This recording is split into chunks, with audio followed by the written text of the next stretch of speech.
Good evening. What's up, my witches? Welcome to all of you. And first things first, test 1, 2, test 1, 2. How are we against the drums? Can everybody hear everything? Nice and crispy clear? I hope so. I hope so. There I am on the monitor. What do you know? It's so funny to see the delay. Anyhow, hi Sam, I love you. Hi Roxanne, hi Ellen Marie, hi Tavia. I love you all. I'm so glad you're here. And for people tuning in whenever, welcome to my channel. I am Luna, and tonight is Collective Readings Night, live stream night. So these readings are for the collective because we're all going through, you know, the same stuff. So I know there will be something here for everyone. If you want to participate in chat, you have to be subscribed for 1 minute. So come in by all means, chat, get to meet the people here. They're very nice and very friendly, but no personal questions, please, because that's not what I'm doing. Okay, good. All right, great, Sam, because that means I can have my drums kind of up and you guys can still hear. Yippee! How are ya? Scorpio moon just ended. The moon just went into Sag. But it is squaring Saturn. So that gives us a real, especially with the moon in Sag, can make us really feel like we're fenced in. And if there's anything a Sag hates more than anything else, it's being fenced in. In fact, that's kind of their motto. Don't fence me in. So it's a, yes, it's a tense aspect, and just Scorpio moon altogether is intense for everybody. It's very intense for me because it crosses my ascendant. At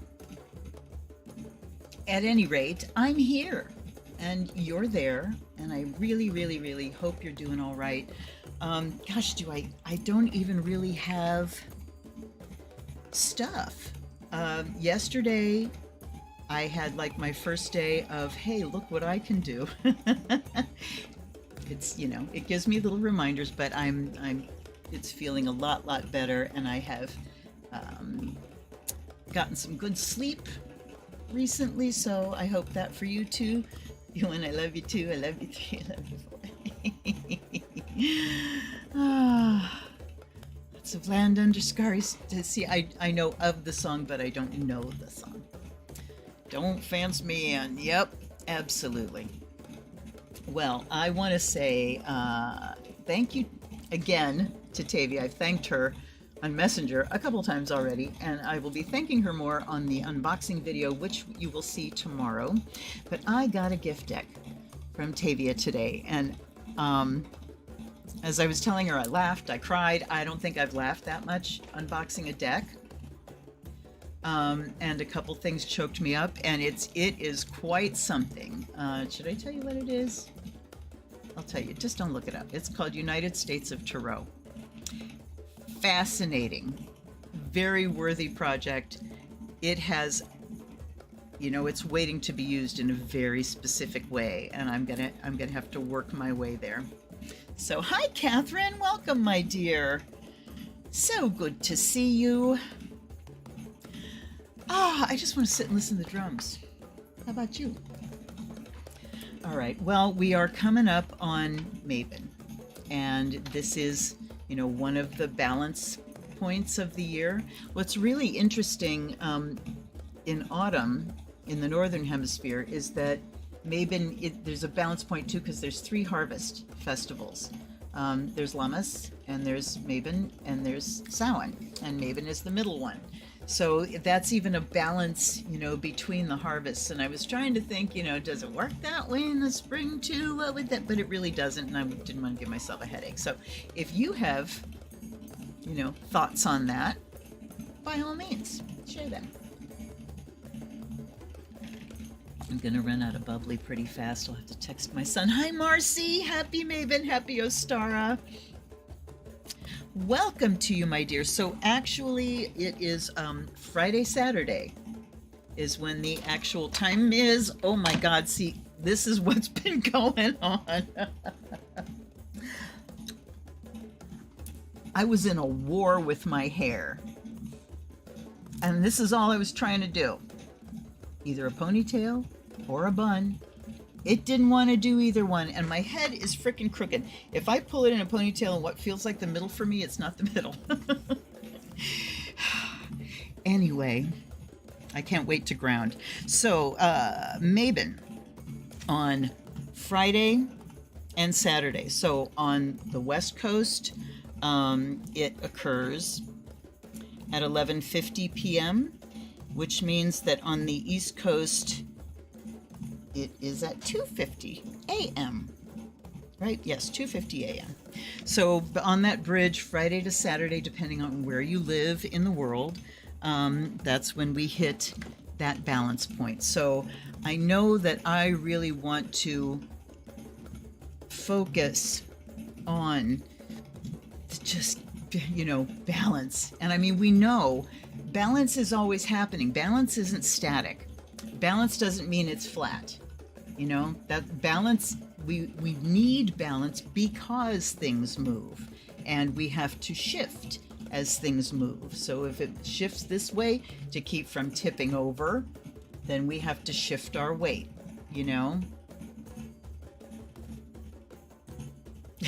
however that works. So things are in motion, and because they are in motion at critical mass, we're reaching that culminating point. It means that things are really swinging to extremes. So we've got to shift just as hard to keep the balance, right? And keep it from flipping all the way over. So it is very, very, very intense. So just because it's equinox doesn't mean everything's calm. It means we are actively shifting weight to, accommodate the way stuff out there is shifting.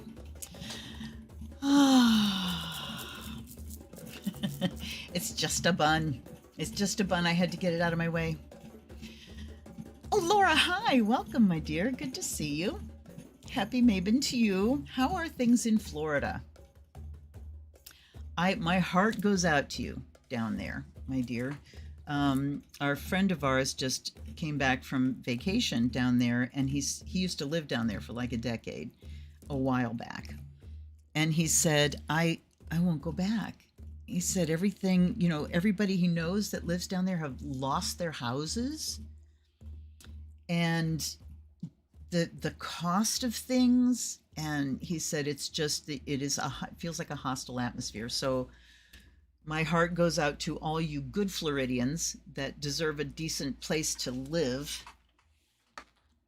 So anyway, on this Mabon, what I'm thinking about is just visualizing that fluidity of balance, and think about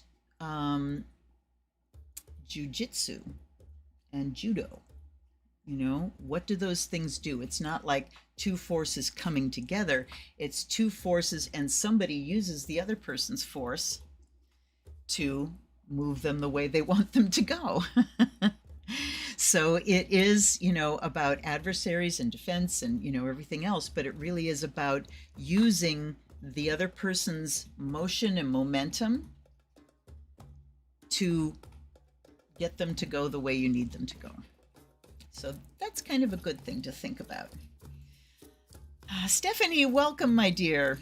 Oh, Laura, I have got to start doing prayer circles again. It is my intention. I'm setting it, and I really do intend it.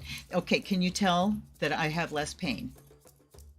This is the clue that I have less pain. Hey, I want to start doing this, and I want to do this, and my creativity comes back because all of my energy isn't taken up with pain. So, all righty. So let's do a grounding. Let's do a really good grounding here. And I think I might click myself out of the picture. All right. Oh, wait, before we do that. I'm a hot mess tonight, you guys. But I'm so glad to be here. I am so glad to be here.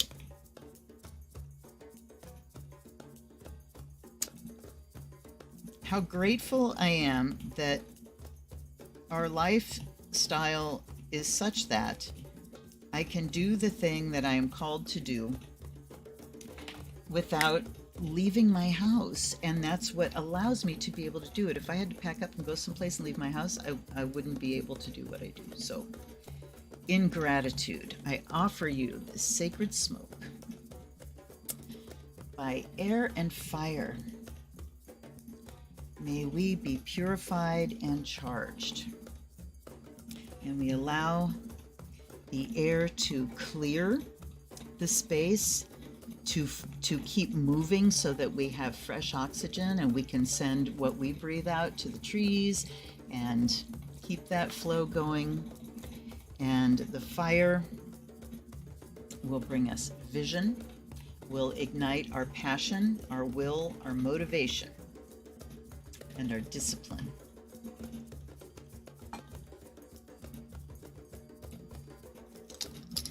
And by water and earth, may we be blessed and made whole. May we be blessed and manifest. The water is our connecting point. It's how we connect with others that are not us, is through our emotions, through our feelings, through our empathy. And may we all feel connected. It is also the healing force that moves through us. And then we move into earth, which is the big grounding healing force. And the form, it is the form. That's what manifestation is. Manifestation means I can put my hand to it, right? It means to clothe it in earth so that it is a real thing that I can perceive with my senses. That's when something is manifest. So, by the sound of the bell,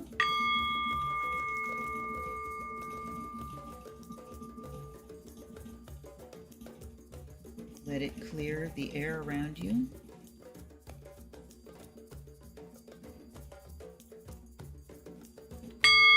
Ooh, that was a big one, sorry. May it align the energies around you.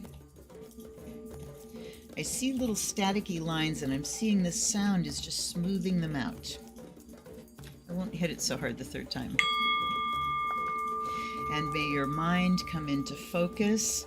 Everything that you don't need in this time, in this place, let it fall away. And leave a big space for spirit to enter in. And we call in guides and guardians, allies and ancestors. Thank you for your presence here. Thank you for pulling me through everything I've ever been through. Sometimes pushing, sometimes ass kicking. I thank you for that motivation and for your protection and for your inspiration and for your love and your generosity. I thank you, I thank you, I thank you. And may the energy that we create tonight be very, very attractive to all of our wonderful guides and our ancestors. May they come and partake of what we do here and feel, may we all have that sense of continuing family. So mote it be. And I offer you fresh water. I offer the fire of Azrael. All right, now let's have a grounding.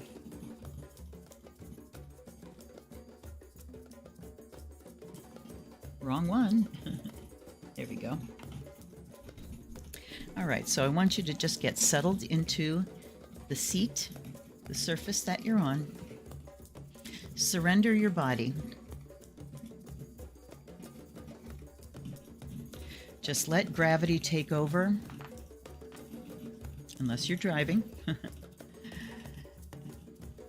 But surrender all of the substance of your body to whatever is holding you up right now. And feel the support. Feel how your body just kind of shapes itself to the surface you're on. Feel the connecting point. Notice what it feels like when your body is pressing into that surface where you feel the strongest connection, as opposed to places where it's not pressing in.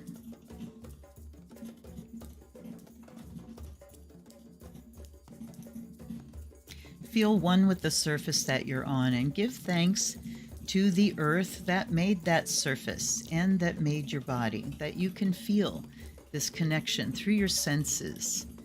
So allow your awareness now to travel over your skin. This is the biggest organ in our body. Yes, your skin is an organ. It is an organ of elimination. It's a sensory organ. Think about when you listen to an amazing piece of music and suddenly the hair rises on your arms. Or when there's a situation that's a little sussy and you feel the hair rise on the back of your neck. Your skin picks up all these things. So I invite you now to really inhabit your skin, really to be in your body fully 100%. We place so much judgment on our bodies, and we distance ourselves from them for so many reasons. For just opinions or judgments, comparisons, to downright trauma that causes us to dissociate. So to begin entering into a sacred space, enter into the sacred space that Mother Earth has given you. Come down and inhabit fully. And inhabit her with love. Feel loving energy all through your body as you choose to fully inhabit your skin.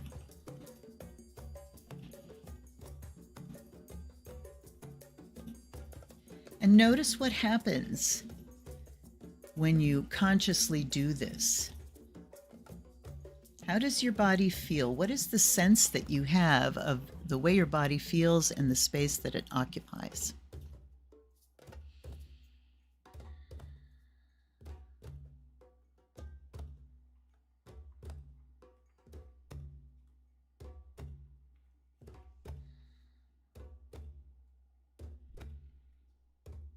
And now put your attention at the base of your spine. Let that energy center begin to tingle, vibrate, and let it begin to open up. And you feel the earth below you draw your energy down in a root, in a cord that connects you even more strongly to the source of your body.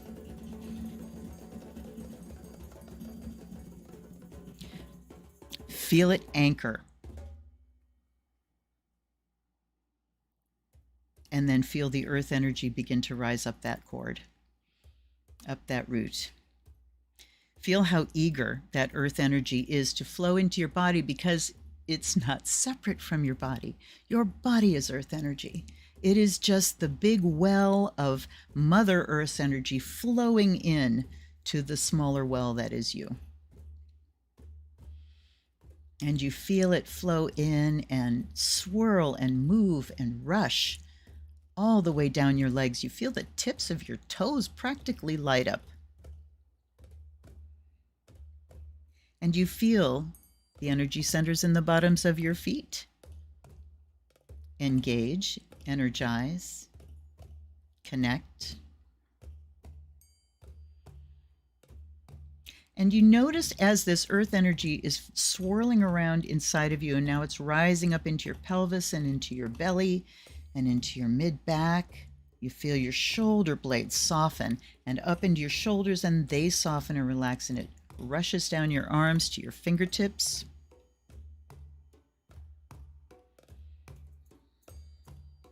And then it rises up your neck and into your head, and you notice that everywhere this sparkling energy goes, if there's something dense or dark or dull or unhealthy, it just kind of goes piff. The earth energy overwhelms it, and it just burns away like a little cinder.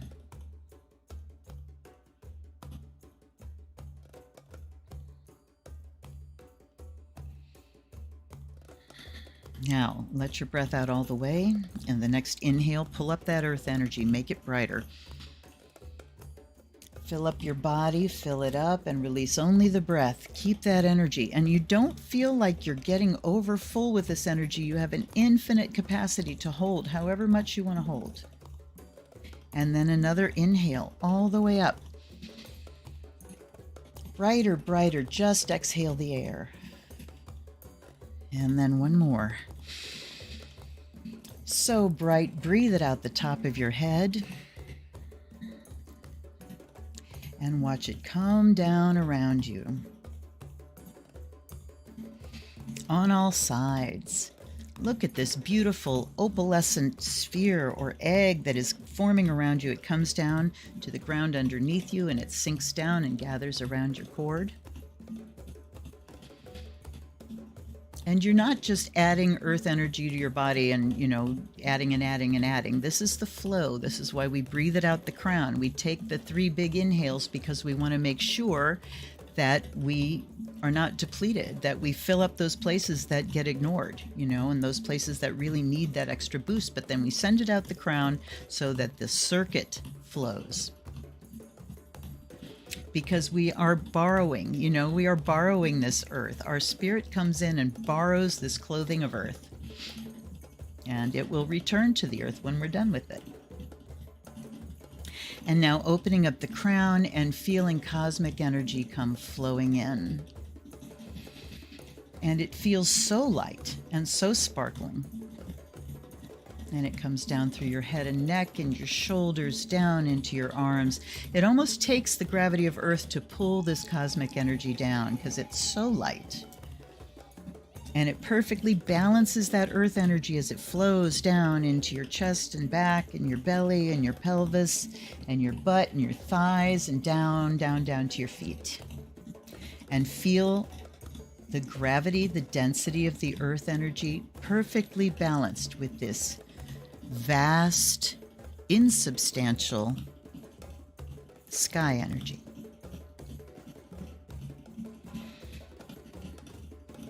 And wherever the earth energy has done its healing work, the cosmic energy can come in now and finish that work, finish the healing. It lightens everything up. It creates space.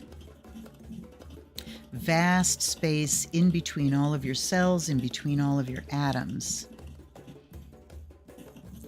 And then let it flow down that grounding cord, flow down until it reaches the shell of the sphere, the outer perimeter of it, and it rises up on the outside. So now your protective sphere, your sacred circle, is perfectly balanced as well, and you feel it rise up the outside, gather around your crown, and go up into the heavens again. Mabon, all about balance. Mabon, about inhabiting your body so you can feel the shifts in gravity, you can feel the shift in weight, and you can shift yourself to keep the balance. And then into this space, let's call our personal sources, our gods and goddesses. And also, let's take a nice deep breath again. As you exhale, push a ring out so it connects with everybody else's. And of course, since this is a sphere, it's not just a ring, it goes out in all directions. And while we're connecting with each other's spheres in real time, we are also connecting with every other one we have made in the past, because we cannot, that energy just doesn't go away. It causes vibrations, and so it multiplies every time we do this together. All right. Well, come on back. Bring your attention. I'm the only one that really needs to bring my attention back here. You guys can just hang out, whatever region you're in. Hi, Johanny. Hello, hello, hello. Oh, yes, you couldn't see me because I had myself shut off. There we go. Now you can see. All right. I needed that. I really, really did. Let's look at our decks tonight. Marcy already called one out. Yes, the Voyager. It's so funny because when it hollered for me today, it's like, ooh, Marcy's going to be excited. All right. We have Woman in Total Control of Herself, The Witch Oracle, by Angie Sullins and Silas Tobal. I'm going to shift my microphone here so I'm not yelling at you. Then, one I haven't reached for in a long time, Enchanted Spell Oracle. This is a rock pool. It's medieval hedge witch magic by Priestess Moon. And the witch deck is US Games, by the way. Then we have, whoops, you go there, you go there. We have Shadows and Light, Lucy Cavendish and Jasmine Beckett Griffith. And I was surprised because it's like, oh, that's Blue Angel. You know, no, this was Beyond Worlds. Simon Pulse, Simon & Schuster, I believe, before it was Blue Angel. Or maybe while it was Blue Angel. I don't really know. And I think that's one of the decks I bought used. Then, we have the Revelations Tarot, another deck that I forget about for years because it's in a bag and not a box. So I totally forget about it. Okay, wait, there's hair. My hair is everywhere from the battle this evening. And then we have, of course, the Voyager. God, this box is so beat up. I don't think you can see it, but it's looking rough. And let's see. What's his name? McCandless? Wanless? You know, he doesn't have his name. James Wanless. And Ken Knutson is the artist. James Wanless, PhD, is a symbolist. Hey, that Archeon Tarot, he talked in the beginning about it being, you know, being a symbolist. And I wanted to kind of look up what that was about. Anyhow, sorry. A little fruitless aside there. And then we have the Heaven and Earth Tarot by Jack Sephiroth and Jamie Elford. And that is Lo Scarabeo. So, and the Voyager was independently published. At least this edition. I think I have a second edition.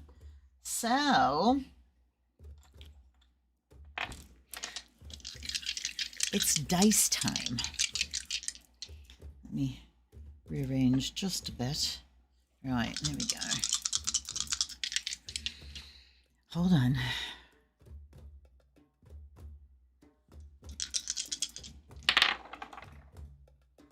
All right, Saturn. Saturn in Libra. Oh, Saturn is exalted in Libra. This is justice, folks. This is the authority that brings justice. That, look at Libra, that brings the balance. Thank you for Mabon. It's in the 9th house. So, you know, Saturn in Libra comes to its highest expression because that authority is exercised in balance and within the realm of justice, rather than like, you know, Saturn and Scorpio that would just be ruthless.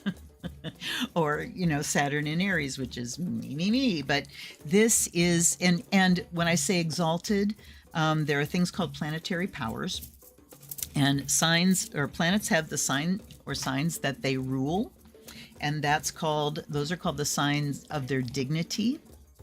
And then the opposite sign to that is detriment. Then there is exaltation and fall.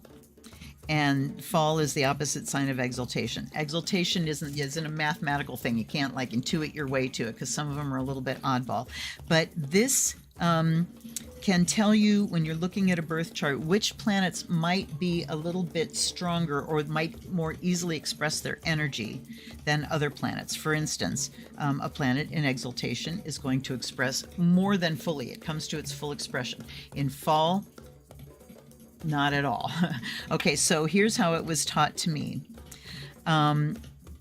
Imagine that you're throwing a party, right? You want to throw a big party. The sign of dignity, so that the planet's home sign, it's like having a nice little place, and you can have, you know, nice food at your party and good music and stuff to drink, and it's, you know, it's very nice. In detriment, you're kind of scrounging, and somebody's got to, you know, you have to ask everybody else to bring your own stuff because we can't really provide it, and you know, you have to have a limited number of people. Exaltation, you got a mansion, you have unlimited resources, you can do whatever you want. Fall, you're not having a party, honey, because you don't even have a house. So you can just kind of see, I mean, those are pretty extreme, but that's the idea of the planetary powers. So here we have Saturn in exaltation. Saturn is responsibility. Saturn is accountability. Under justice. Justice calls you to account. You know? And Saturn is the Lord of karma. Pay up. Saturn says you pay the piper. Neptune says you pay, but you don't get a piper. So, pardon me. So yeah, Saturn says that it is time to pay our dues. It is time for responsibility, accountability, in balance, in justice, you know, resources for all, autonomy for all, and in ninth house, guess what? Globally. Didn't we have the ninth house last week? Because I remember talking about global. Anyhow, the entire... Wow, hold on a second. BRB.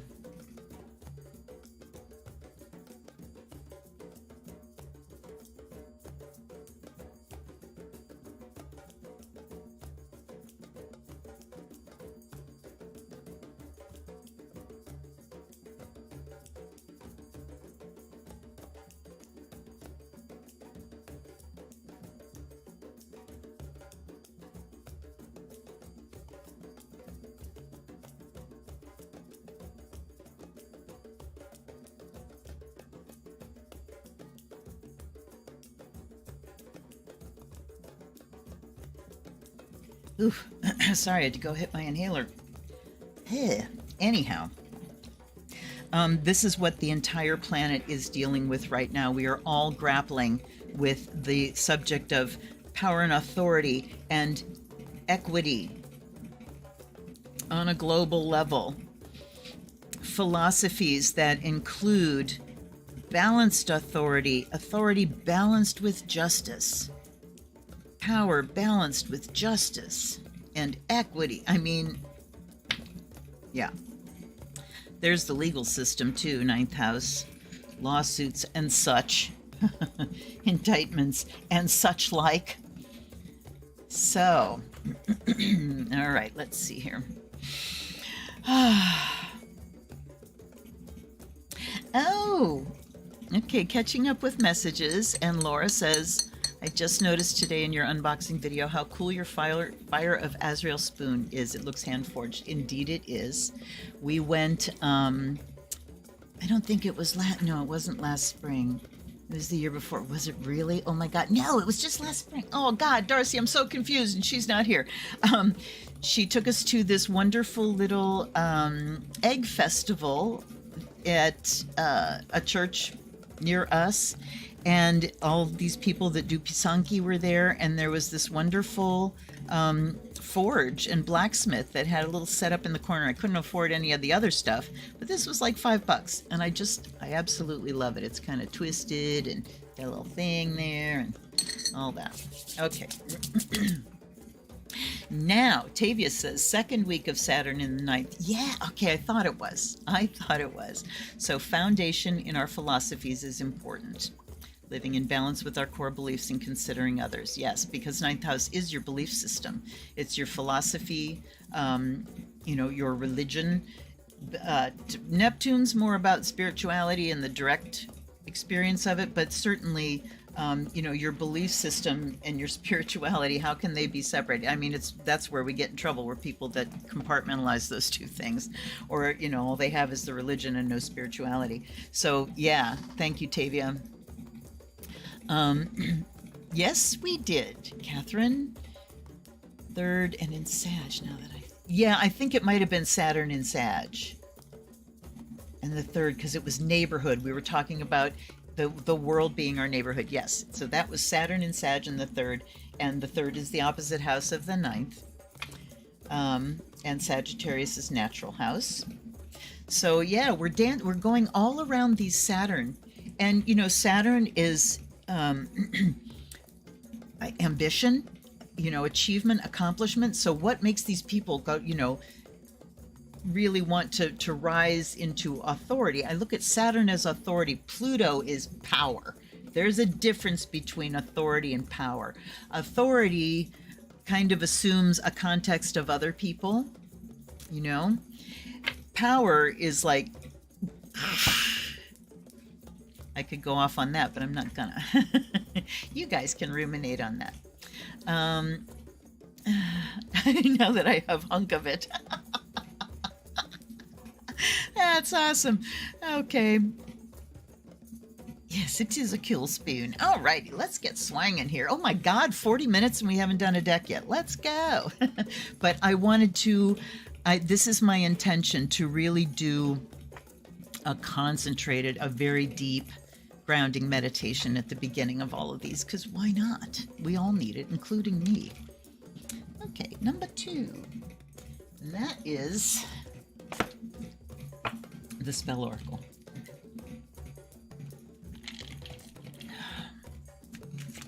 So, let's see. What's on tap tonight? Oh, did you see that levitate? I think that one's going to come down. It's really funny. I mean, I can sit here by myself and shuffle and shuffle and shuffle, and that never happens. When I'm on camera and we're in circle, sometimes they just like lift off the deck. It's fun. I like it.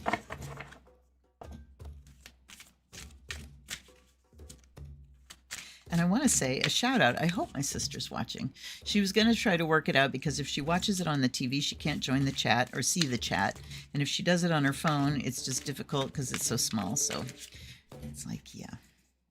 I'm glad I don't have to watch things on my phone. Okay. All right, they're telling me off the top, so here we go. So our first one is wishes, shine, intellect. Wow, okay. So let's just go by gut here. Wishes, shine, intellect. When we use our intellect to formulate and visualize, and then we infuse it with that shine of spirit and magic, with the energy that we channel, that's where magic comes from. I'm going to keep going, and then we can go back and look things up if we want to. Okay, that's a family thing. My son, when he was really little, he'd say, I can blah, blah, blah, if I want to, or if you want to. So that's stuck forever. We have integrity, strength, wow, and illumination. Hoo-wee! All righty. So in this little spread that I just sort of did one day and have kept doing, I find it interesting to follow the lines down, but also just these 2 central cards. And look what they are: shine and illumination. Wowee. We have lessons coming in. We have wisdom coming in. It's all around us right now. So I invite you to take a shift in your intellect, because what's the most like well-known definition of magic? It is the art of changing consciousness at will. And if you want to change your consciousness, start with your mind. What do they say? Free your mind and your ass will follow. So using the intellect to change the way we talk to ourselves about things, the way we look at things, to pull away from this feeling of everything's wrong. Everything's wrong. The fact is, the system is working the way the system works because it doesn't have a choice. And what I'm talking about is the big system, the all, the laws of the universe. The universe can only follow its own laws. And so things are playing out as they've been set up to play out. Every time we make a choice, we set a wheel in motion. That's karma. Cause, effect, right? Cause, effect. What goes around comes around. And we set these wheels in motion, and then they come to their natural fruition. They go through, they gather, they're energetic, so they're magnetic. As they go out and spin, they attract. They attract like energy to them. And by the time it swings around again, or, sometimes they attract opposing energy to them, but when they come swinging back to us, then they are heftier. And we can look at like the cycles of the planets. Those are wheels that are turning, but every action is a wheel in motion. Some of the actions that we take have little tiny wheels. It's, cause and effect. I breathe in, I breathe out. I touch the desk. Gosh, I can feel that desk. I brush my hand like this. I knock something off. They're tiny little wheels of karma, right? But then we have big wheels of karma. When we make a big change, or, something, there's a sea change within us or whatever, we set big wheels in motion. And they just take their time to play out. But if we want to get to this shine and illumination and look at the wishes and intellect, so I'm thinking two things here. It's talking about using your intellect to formulate, using your intellect to wish in a very structured, specific way, in a way that is very clear, okay? In a way that is very true, real, loving, in a way that brings better, that makes better, the highest level, visualizing, imagining things at their ultimate, at their highest level. And the two things I was thinking, it's like, there's the intellect, but we don't want to get so far into the intellect that we don't let ourselves go into this magical realm. My best friend in high school, her mother was an English professor, and they were intellectual. And I mean, brilliant woman, brilliant people, love them with all my heart. She used to say to her daughter, when her daughter was a child and would say, I wish, blah, blah, blah, she'd say, well, wish in one hand and shit in the other and see which one fills up faster. Which, imagine that kind of a cynic for a mom. She was a Virgo. But, so, we want to make sure that our wishes have content to them, that they're not just empty, oh, I wish, you can put it out there in such a way of, I wish this would happen, which means I have nothing to do with it. I just want something else to make it happen. But then there's the kind of wishing that says, I have a place in this. I have a power in this. Here's what I want to do with it. Here's what I want to create. And it all has to start on that energetic level and on that intellectual level. Edgar Cayce said, the mind is the builder. It's what gives form, So we have those three with the shine in the middle. Ooh, I love that. And then we've got integrity and strength. Ooh, boy. boy, oh boy.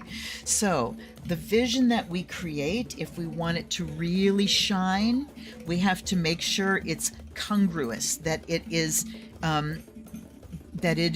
we are in our integrity. We are not fragmenting a part of ourselves off. You know, we need to be able to visualize a world where we can be our whole self all the time, you know, unfiltered. And so, you know, we need to stay in our integrity. And this goes back to that Saturn in Libra too. Stay in our integrity. If everybody had some integrity and stayed in it, justice would be done. Unfortunately, there are a lot of people that don't. And it takes strength. What is strength? Self-control. You know, it's not brute force. She's standing here with her eyes closed. This is oak tree. And by the way, this is, I don't know what this one is. Holly, that's July 8th to August 4th. This is hazel, August 5th to September 1st. This is a bunch of them. There's holly, oak, ivy, sage, rowan, almond blossom, and elder. Oak tree, strength, deep roots. You know, oak as strength means deep roots and a really strong core. So you strengthen your core, you strengthen your integrity. Sometimes we need to sit down and really look at our beliefs and state them. Like write them down. I believe that. And sometimes you might be surprised at what you really believe. Because we can say, I'm pagan, I believe the blah, blah, blah. Do you really? Do you really? Think about it. Find what you really do truly believe. That is where you can ground your integrity and where you find your strength. And illumination here, what does it say?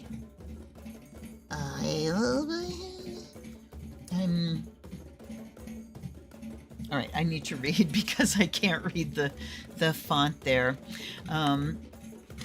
Yes, thank you, Catherine. Absolutely. Look at, she spotted the scales here. Look at the scales, Libra. Which, you know, what is the autumnal equinox? It's the beginning of Libra. It's when the sun goes into Libra.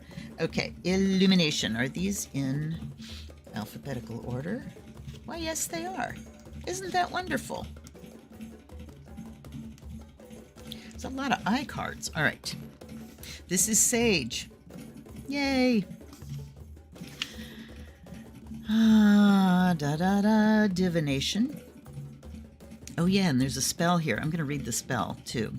The illumination card appears when it's time to bring more light into your life. Well, we know that. All right, the illuminated text. That's what I was looking for. Reads, I am sending you light even now. Hold on. I'm really squishy right now, you guys.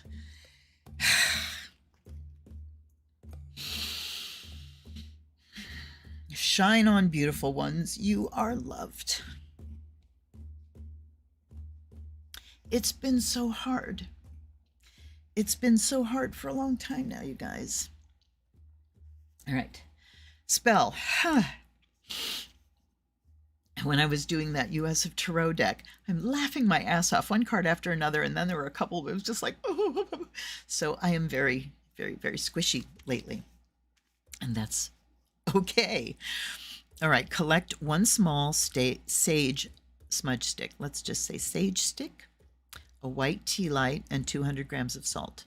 Light the sage stick, place it into a ceramic bowl, and visit every part of the house, allowing the smoke to penetrate all the rooms. Be sure to visit particularly dark corners and under beds. Have the doors and windows open, as this lets the smoke out along with any heavy or dull energy. When you have smudged the whole house, pour a generous amount of rock salt in a circle around the tea light, light the candle, and imagine you are drawing bright light all around you. Visualize 4 luminous angels surrounding your house at the quarters of north, east, south, and west. Know that your house is now full of bright, vibrant energy. Discard the salt and candle once it has burned to nothing. Yes, that's a house cleansing. Well, that's the sage part of a house cleansing. Search my channel. There are house blessings there. I believe they're on the ritual playlist as well. I'm going to give this just another little Blasto Sage there. I'm very grateful for this deck right now. Why don't I reach for this? I don't know. It's an easy, easy read, and it's just beautiful. So, hey, off we go. Off we go. That's a call to our highest selves coming out nice and strong. You here now.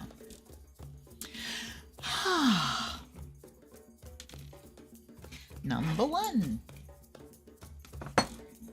Woman in total control of herself. Hey y'all, let's have some more Fire of Azrael. And ooh, it's still burning. Let's have some Chandan. This is pure sandalwood powder. And oh my.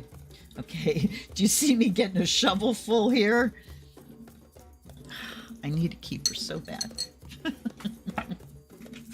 right. Oh, hey, what's going on here? Am I shuffling these face up? Yes, I am. Why, yes, I am. I'm going to do a riffle just because it's fun. You know, the decks that you got to shuffle face up because of that gilded edge. All right. Hey, while you guys are hanging out waiting for me to start the next reading, hit that like button, please, and thank you. I appreciate it. All right. I need to scoot up closer because my shoulder's starting to holla. I need a little bit more support. There we go. All right.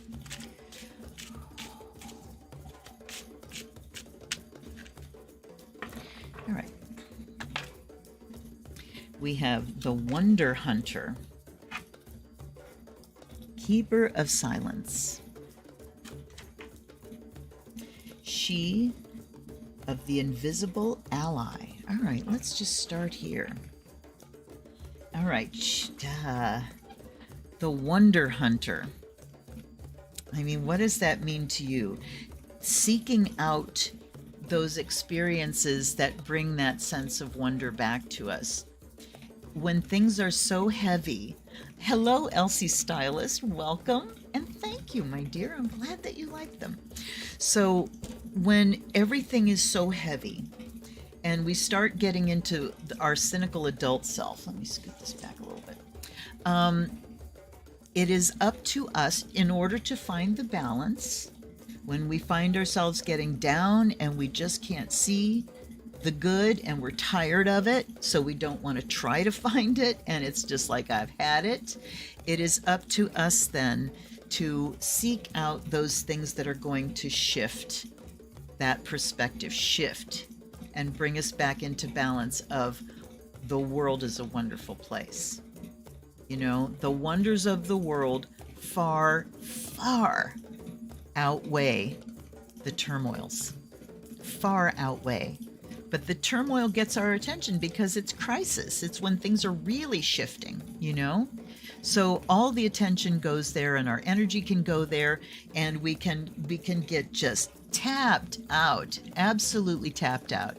So being a wonder hunter, going out and seeking out those experiences of looking at the stars, if you can see them where you are, sitting next to water, watching the leaves change, watching the leaves come out, you know, that is what it's our job to balance, to bring the balance back.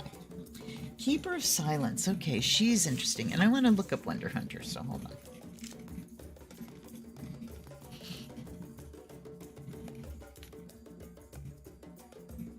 Yes, that first deck really is wonderful. And like I said, I don't know why I don't reach for it, but I don't. Okay, I was looking at the number of the card and looking up that page number. That didn't work. All right. Wonder is the state of our original self. Yes, yes, yes. So this is a matter of removing the layers of adult trauma, you know, pains in the ass, all that kind of stuff to uncover that original self. Babies integrity. That's what integrity is about, you know? Babies gaze at the world with wide eyes, taking in every marvel. Somehow, as we grow, that sense is overwhelmed by practical concerns and survival skills, by fitting in, by finding a way to conform to the demands of our environment and the reactions to all the crap that goes on around us. But the wonder never really leaves. It may go underground for a time, but you can feel it when gazing at the moon, the stars, the micro-universe of a single flower in all its detail. Wonder is nourishing to the soul and keeps our child heart alive and thriving. Absolutely. There's a great quote here. Now is the time to put practical concerns to one side and allow yourself to marvel. And, you know, here's the thing. You're not going to just abdicate taking care of your life, you know? We have times when we're taking care of practical things, and then times when we can occupy ourselves with something that brings us wonder rather than just filling the void, filling the time with doom scrolling, you know? All right. Take a walk in nature, observe the many tiny miracles around you. Search the clouds for friendly shapes. Okay. A witch knows that she cannot live by logic or emotion alone. She is aware, that was the intellect and the wishes. Okay. She is aware that the wide world is a never-ending story full of surprises and splendors. She trusts that the universe in its benign generosity conspires to delight her, so she takes time to open her heart wide to receive blessings both tiny and great. Mostly this looks like standing in awe, willing to be astonished. As Rafka once said, remain sitting at your table and listen. Do not even listen, simply wait. Be quiet, and here's the keeper of silence right after. Be quiet, still, and solitary. The world will freely offer itself to you to be unmasked. It has no choice.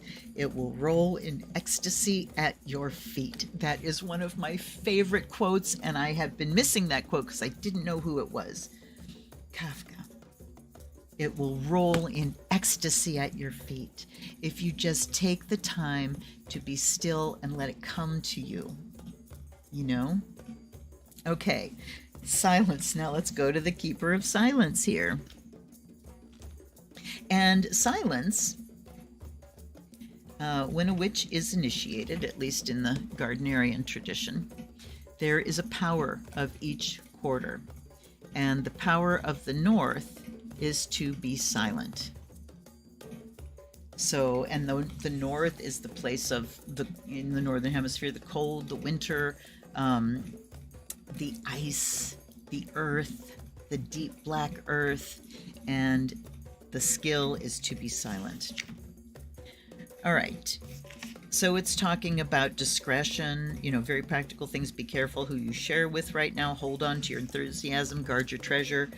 And so it's saying here that the wonder doesn't have to be captured in photography or in poetry or in anything.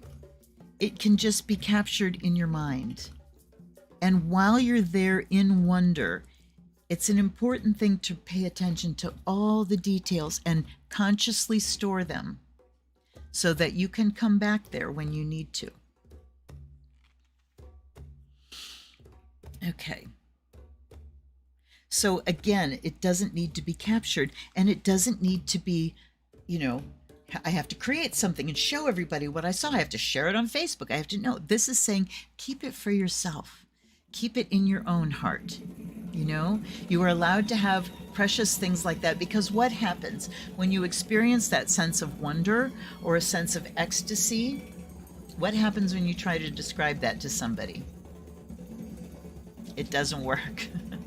It doesn't work because you just describe the things, the details. You cannot convey that sense of ecstasy to someone else except through art. Music does it. Poetry does it. Visual art does it. You know, you can, if you don't paint for other people, but if you paint for yourself to, you know, express that sense of wonder, someone else can resonate with it. All right. So it's talking about keeping things for yourself here. A witch knows she is deeply worthy, and her heart, soul, mind, and precious life energy are to be shared only with those who can respect that treasure. Guard your worth. So that's not just about, I mean, here it is talking about the sense of wonder, what we gain when we go into the magical places. And, you know, this is the realm of mystery, that sense of wonder. And the one of my favorite definitions of mystery is something that can be learned but cannot be taught, something that can be experienced, not learned, experienced but cannot be taught. And that we want to keep those precious gifts for ourselves because we're worthy of them. Then we have She of the Invisible Ally. All right. There are unseen forces guiding you right now. They rarely let themselves be seen, but that doesn't mean they're not there. So that wish, too, the imagination, finding the wonder in your own mind, your faith, defining your faith in your belief system. I believe you're there. What happens when you actually believe? When you allow yourself to believe, which is to take away the gatekeeper, take away the cynic, take away the judge. When you allow yourself to believe in magic, what happens? I dare you. Okay. The invisibles are always available to you anyway, but they tend to dwell in the higher places, energies of wonder and awe, wonder hunter, curiosity, and hope. So we are going looking for these entities or the effect of these entities. Like you can't see the wind, but you sure can see the trees blowing. We can see their presence. We can feel their presence. This is a good time for dreaming and journeying. Take a walk in nature. Seek out an incredible plant. Okay, put yourself in the way of magic. All right, so yeah, they're coming at us left, right, and center here. Divine Masculine, Spider Woman. Oh my goodness. Step into my parlor, said the spider to the fly. Spider Woman says, son, you need to step into my realm now. No, I'm not going to wrap you up and eat you if you're not an asshole. If you decide to play with responsibility and acknowledging justice and balance, then you can come into my realm where everything is connected and you can experience my power. And the divine masculine is that which can step into that strong elder spider woman magical realm, that potent realm, without feeling himself emasculated, you know, without fearing for his poor ego.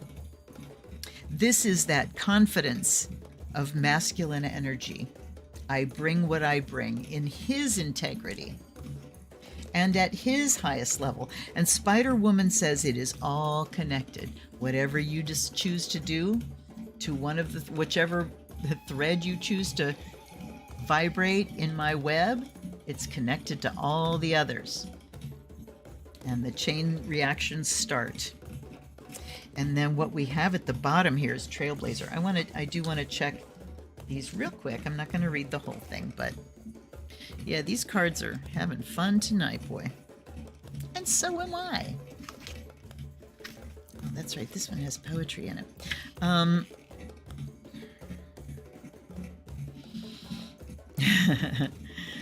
Now is the time to banish the drill sergeant of the psyche and formulate a new relationship to the encouraging male presence inside yourself. That is, yeah, why not? Now is the time to build your net. The answers, the resources, the solutions will come to you. A witch creates an intentional web. She lines it with silk and hope, thoughtful preparation, and badass skills. Then she invites. She waits and watches. She trusts Grandmother Spider's example and allows the answers to come to her. I do this thing when I'm trying to remember something and I can't. And I will just kind of get quiet in my mind, and then I imagine that I have a fishing rod, the bobber on it, and I send it out into the water. I watch the bobber hit the water, dink. And I say, you know, here's what I'm looking for, and then I forget about it.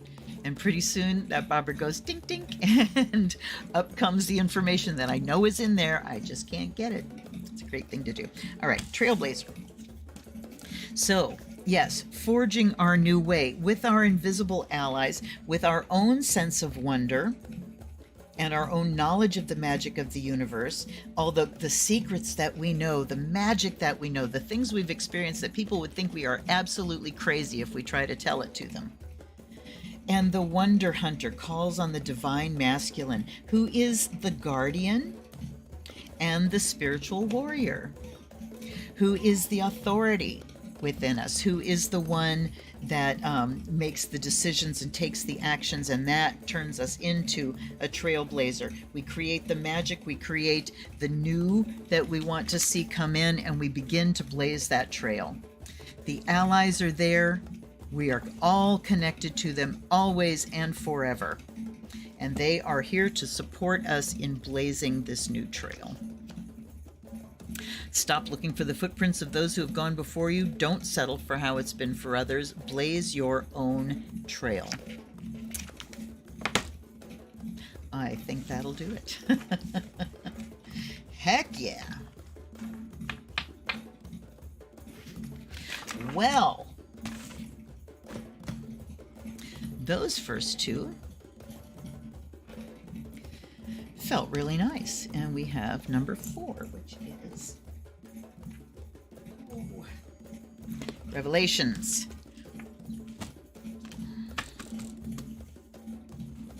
This is a deck that was gifted to me by someone who, ooh, boy, that's surprisingly stiff. This is what? This is Llewellyn. That is kind of stunning to me. I'm sorry, I have to look something up here. 2005, first edition, 6th printing, 2012. That's the book. I don't know what edition the deck is because the person that gave it to me got rid of all her books. And then she said, you know, are you interested in these decks? And she gave them to me. And I put it in a bag. And it's like, okay, don't have a book. I called Llewellyn. Yes, it was in the days when you could call them. You probably still can. And I asked, and I had US Games decks too, and I asked if they would let me purchase the books. I told them the circumstances. Both US Games and Llewellyn sent me the books for free. Some were little white books, but look at this. This is the Revelations. This is a full frickin' size book here. So you know it probably came in the big kit. So yeah. Thank you, Llewellyn, and thank you. So, all right, here we go. I do believe yes, I have these shuffled for reverses. And here's the Hanged Man reversed. I'm going to do a couple reverses again and keep shuffling. All right. Oh, Catherine, that's cool. She says, my first college philosophy book was called The Art of Wondering. I mean, yeah, when you lose that is when, you know, what does it look like to lose your wonder? I think it looks like either really bad depression or that I think I already know everything. You know, there's nothing to wonder at. I have no questions. And I'll tell you what, I think one of the biggest ills of this world right now, particularly amongst the powerful, is just a profound lack of imagination. No imagination. So, you know, we'll never be able to do that. We can't do that. We can't do that. I'm tired of hearing can't, won't, don't. All right. Ooh, here's another one. The devil flipped himself upright. I'm going to keep shuffling. So we've got the devil and the hanged man upside down.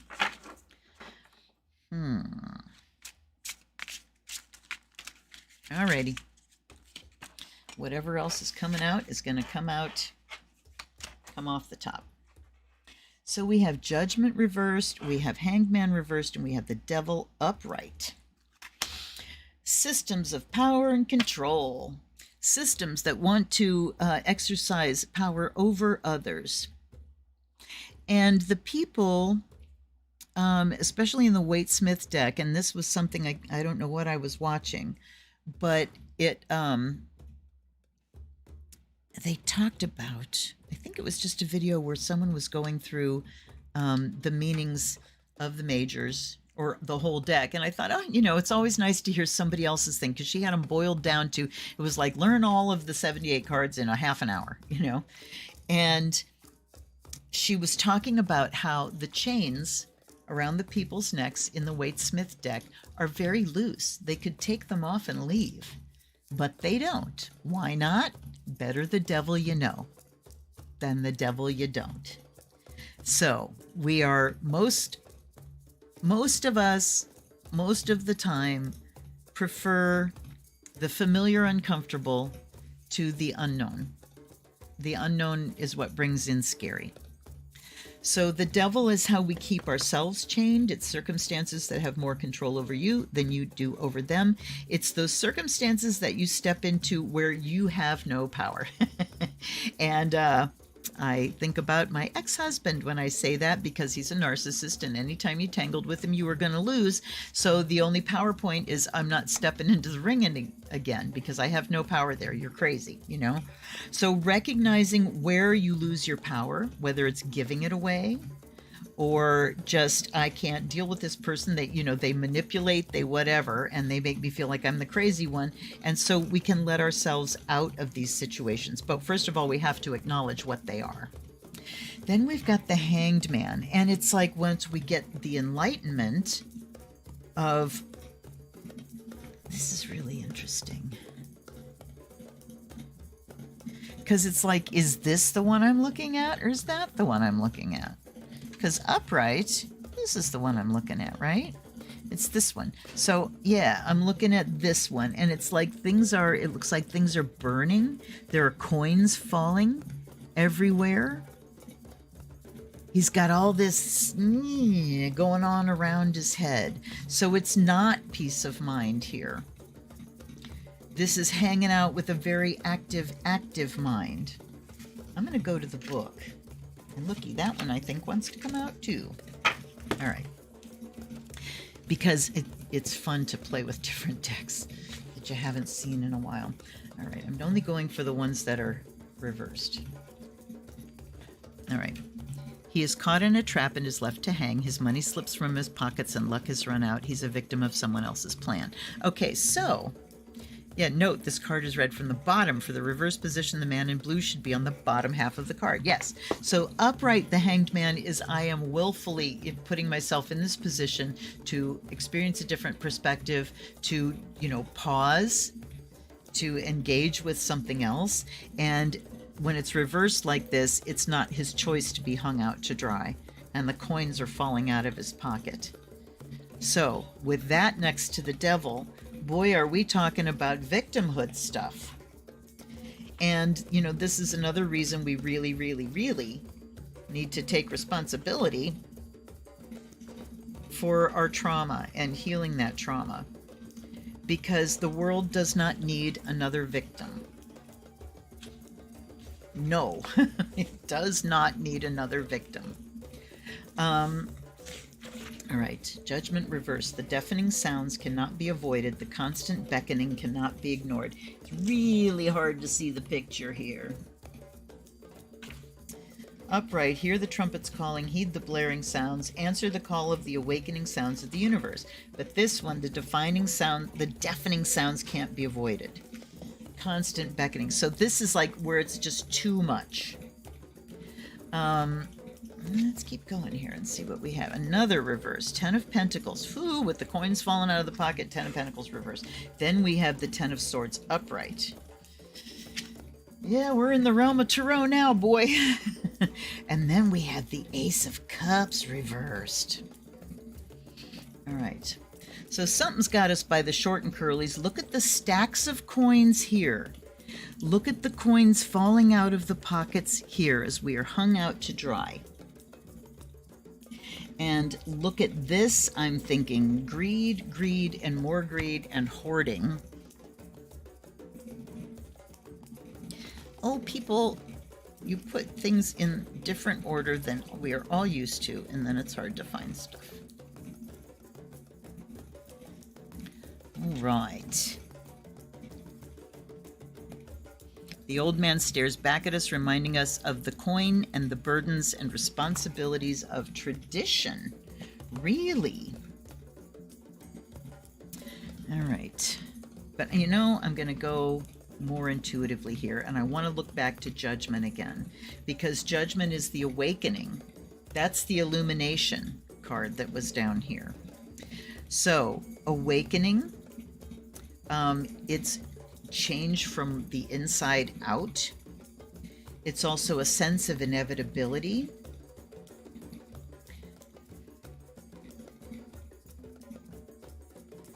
I am not cluing into this. I don't know why. Let me go back here.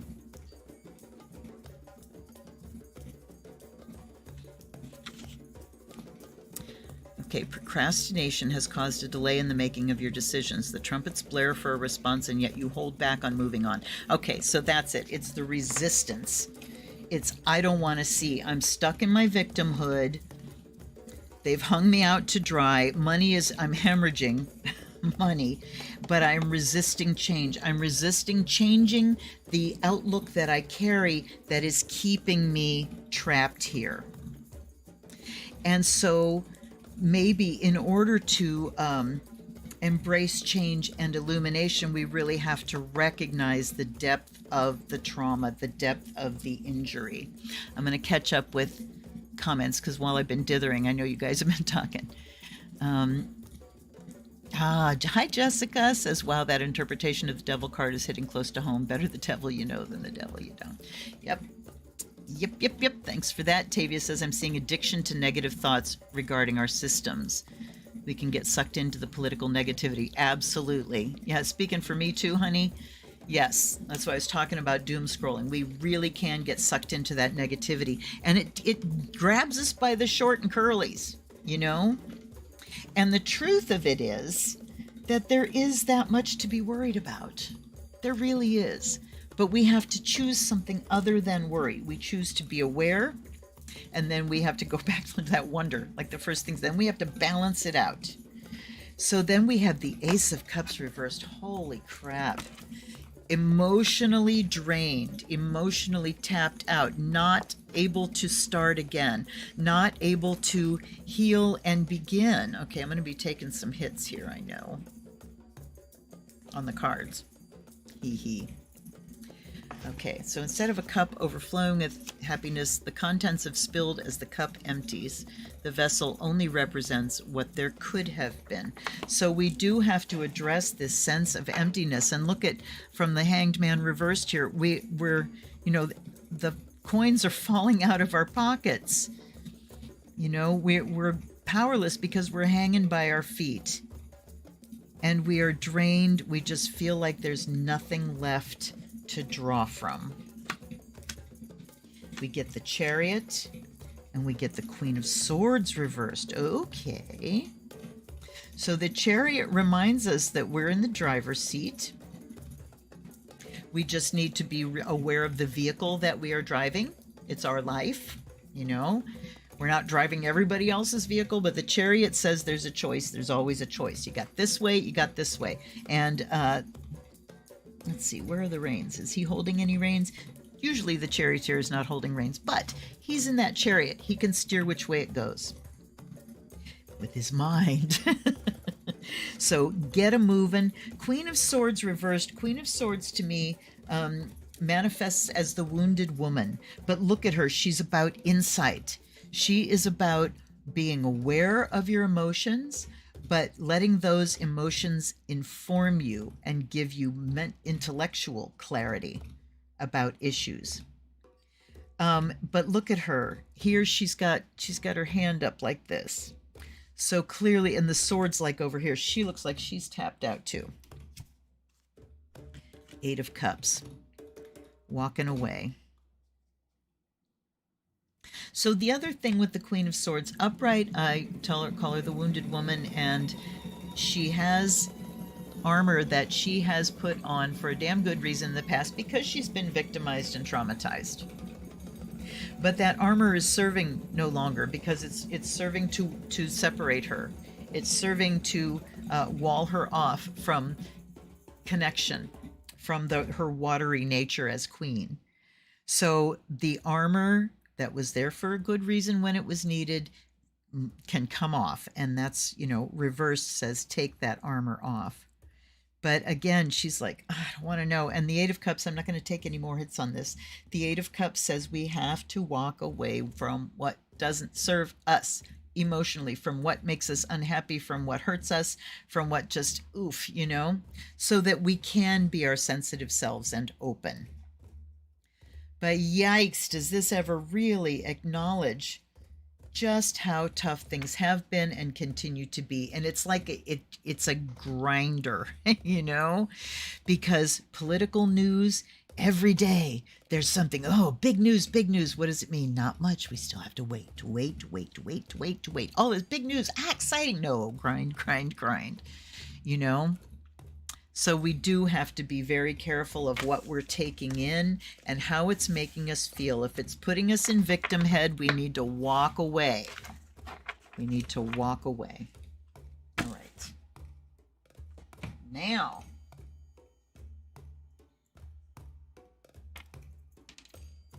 we already did one. Let's see, who do we have? 3, 5, and 6. There. Oh, almost knocked over my bubbly. 2, we've already had 2. I want 3, 5, or 6, please. 3. Okay. All right. Let's see. Yeah, they have been, haven't they, Laura?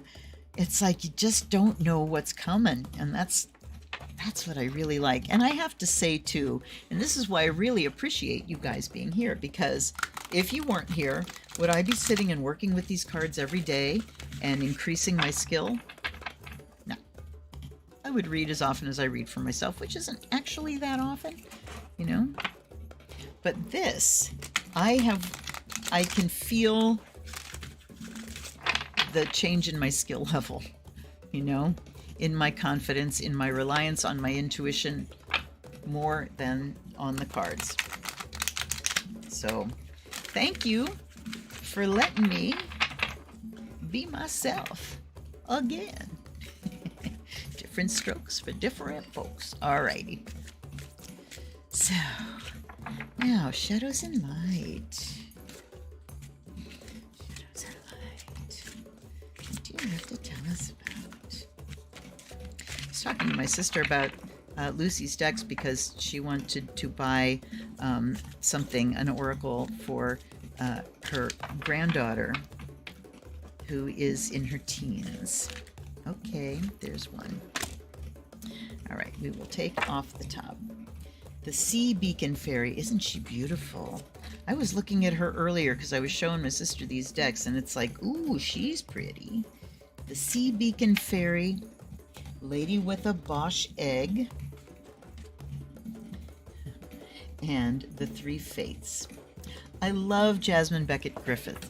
Everybody, there's a mistaken idea that all of Lucy's decks with the big eyes are cutesy poo decks, and ooh, they are not. They totally are not. They've got some edge and some dark to them. Sea Beacon Fairy says guidance, but where will it lead you? Lady with a Bosch Egg, ancient wisdom, the 3 Fates, what comes around. What were we talking about? What goes around, that comes around. Okay, so guidance, but where will it lead you? Now, there's a couple different kinds of guidance here that are popping up in my mind. And one of them is guidance, I know where I need to get to, but I don't know how to get there. And then I don't even know where I'm supposed to go. That kind of guidance. So one of those, one of those is a little bit easier than the other. Not knowing where to, although, it might not be the one you think, because my mind's changing on this right now. When you know where you're going, or you think you know where you're going, you know where you'd like to go, sometimes you can ignore the way there because it doesn't look like the way there to you. You can have a preconceived notion about how to get there. And there was a book that I think, I don't know if I still have it. I loaned it to somebody. I don't know if I ever got it back. It's called The Passion Test. And they had a wonderful exercise where you just free form, absolutely no filters, no exclusions. Just write a list of all of the things that you ever, would love to do, that you've wanted to do. This is my, life's purpose. I want to be a concert pianist. No, I want to be a movie star. No, I want to be a lawyer. No, I want to be, just list of all these things that are your passions. What are you passionate about? And make sure that it is grounded in your very own passion. Then, pardon me, you start with the first item, you compare it to the second one. And you say, if I could only have one of these, which would it be? Whichever one wins, cross out the other one, and then take the one that won and compare it to the next item on the list. And in that way, you will get to the end of the list and have your top, 5 passions. And then the book talks about inviting spirit in, throwing it out into spirit's hands for guidance. Show me the way there.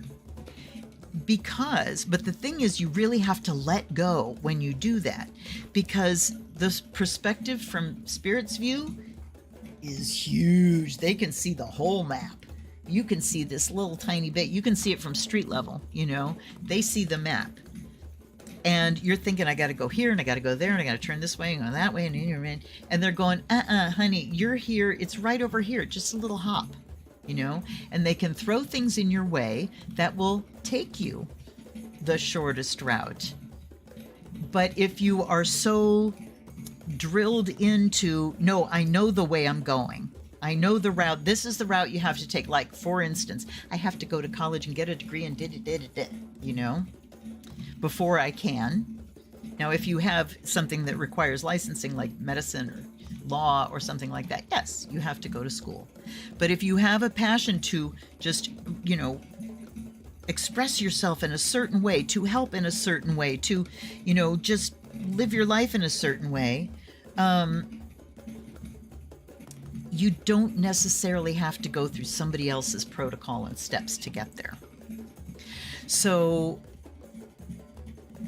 allowing yourself to be led, allowing guidance to come in, is to let go of preconceived notions and to step into trust. Step into trust.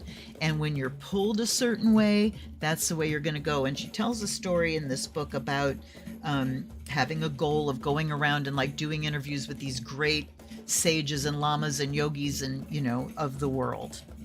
Wanted to do interviews and conversations with them, didn't know how to do it. And suddenly something happened and her mother needed her or something, and she had to move to another, and it seemed like a total short circuit of what she was going to do, but she strongly felt, no, I need to go do this. So she did it, and through that, she ended up meeting people in very short order that got her connected in a way that she never would have found if she hadn't done that. So, trust. Trust in your guides. Now, ancient wisdom. Your guides also bring that with them. They know how the system works. They've watched humanity go through this shit over and over and over again, right? And so they know much better than we do where things are bound to end up, right? If you look at history, you can also get a glimpse of that as well. But the thing with history is that we have a very narrow thread that connects like one event to an event to an event. We don't have the full context around it. And that's why we can't see the forest for the trees, because we've got this mass, this little massive stuff happening around us, all this noise, like that judgment card, all this noise happening around us. But if we allow ourselves to be guided, and that ancient wisdom can put feelings in us, it's like, that's not really the best place for me to go. That's not no, maybe not. Letting them speak to us in that way. I'm going to look, I'm going to peek. There she is. I'm looking just for quick things to pull out here. Perfect solution to the problem has been presented to you. No, I'm going to stick with mine. Just, letting yourself be guided, putting yourself in a place of trust. We have the ancient wisdom. She looks like lady with the Bosch egg, so she's back in that time frame. So it is also a call to trust not only guidance, but trust what you know in your soul. You know how sometimes you make a statement, suddenly you get goosebumps? Does that happen to you guys? It happens to me a lot. I'm talking about something and I'll say something and it's like, ooh, that's a body confirmation. They call it body confirmation. Your energy system recognizes truth when you speak it, you know? And if you, like the Queen of Swords upside down, if you've taken the armor off and you can be that sensitive, your body will recognize when you're speaking truth, and will reflect it to you in something that you can recognize. All right. 3 fates. What comes around? That's the fates. What more do I have to say there? Karma. We're dealing with karma. We have fairy of the green world. The natural world needs you. There aren't reverses in this deck, so. And this is the candy cane angel. It's time for a treat. So it's time to get out into nature with something wonderful and delicious, maybe with a good friend, because that, you know, that was the last reading before that talked about wonder and keeping silent, having those times for yourself, by yourself. We can also go out into the natural world with a dear friend, because sometimes our enjoyment and wonder aren't as big as they can be if we don't have someone to share it with. And there's not a right, wrong either way. It's just, you know, sometimes you see something and it's like you wish, oh God, I wish Cliff was here with me. He would love this so much. When you have someone you really love and they're passionate about the same things you are, they love the things you love, it can take away, you know, feel like it's kind of taking away your full wonder and enjoyment because you can't share it with your loved one. But then that's up to you to just take it in on their behalf as well. Don't let it minimize your, you know, the treat that you're experiencing. And the natural world needs you, says it needs your presence. It needs you out there observing it. It needs you stepping into the system and being part of it. If everybody on the planet would go out and really experience their place in that system, not the hierarchy systems, the nature system, it might bring a little bit of humility. Yeah, it might change things. So the natural world needs more of us out there really recognizing where that balance is, the balance between nature and our role in it, you know, how we affect the balance by the choices that we make. And then down here, be your true self. That's the grumpy red fairy. Look, we have fairy of the green world and the grumpy red fairy. So grumpy red fairy says sometimes she's, look, you can see her, right? She's very angry. And so being your true self sometimes takes a fierceness. This reading, there's a lot of here. Let me go back over a minute. So letting ourselves be guided, ancient wisdom, paying attention to the cause and effect that's flowing through our life and the information. I'm looking, she's kind of looking this way, but she's facing this way. So that ancient wisdom is going to tell her, okay, here are the cycles that are happening, this, and being aware of something that comes to you. Oh, this is a consequence of something that I have done in the past, something that a wheel that I have kicked off in the past. The natural world needs you out there. You know, do you know why we're here? We are God. We are Goddess. The essence of us, the soul of us, the spirit of us is divine, limitless, vast, holy, not good or bad, beyond good and bad, beyond masculine, feminine, beyond all of it. It's the great unity, the great creation of universe, which is creator and creation all at once. But that vast, limitless, pure energy doesn't have senses. It doesn't have this. It can't go out and experience the sensual delight and ecstasy of creation. So we are here in this clothing of earth to celebrate, to experience, to take joy and wonder in this creation that we ourselves have participated in. And down at the bottom here, we are here to try to manifest that true spirit through the density of earth, beyond the density of earth. So there's that balance again, the density of earth, and knowing that we are spirit and bringing that to balance, letting our true self come through, even while we're dealing with the limitation of earth. But what comes with that limitation is just joy. Joy and delight and wonder and cherries and chocolate and rainbows and soft, soft skin. The soft fur of my cat's purr, my son's voice, you know, my daughter's hair, you know, oh my gosh. So I'm going to pull the grumpy out of there and just say, you know, but there's a fierceness to it, that we have to be fierce enough to allow our soul and spirit to shine through whatever else is going on around. All right, lectures. All right. We have 5 and 6 left, 5 and 6 left, 5 and 6 left, 5 and 6 left. Okay. I'm going to pick for myself if you don't give me a 5 or a 6. Yep, well, or we can do this all night, you know. That 6, there it was. Okay. I'm glad, because I want to finish up with the Voyager. So here is Heaven and Earth. This is another deck I don't play with much, because I thought it was a Thothian deck because it's got the keywords on it, but the keywords do not align with the Thoth deck. But it does have the Thoth flavor of the quartz being the elements, you know, the elements through the elements. Like the pages are earth, the knights are fire, the queens are water, the kings are air. One more riffle. How's everybody doing? If you're falling asleep, wake up and hit that like button. My channel continues to grow just slow and steady, and I sure like that, because at some point we may have to start making some of you moderators. But we're not there yet.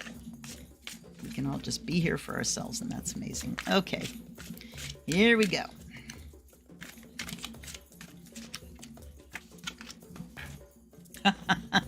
Ten of Swords again, baby. Ruin.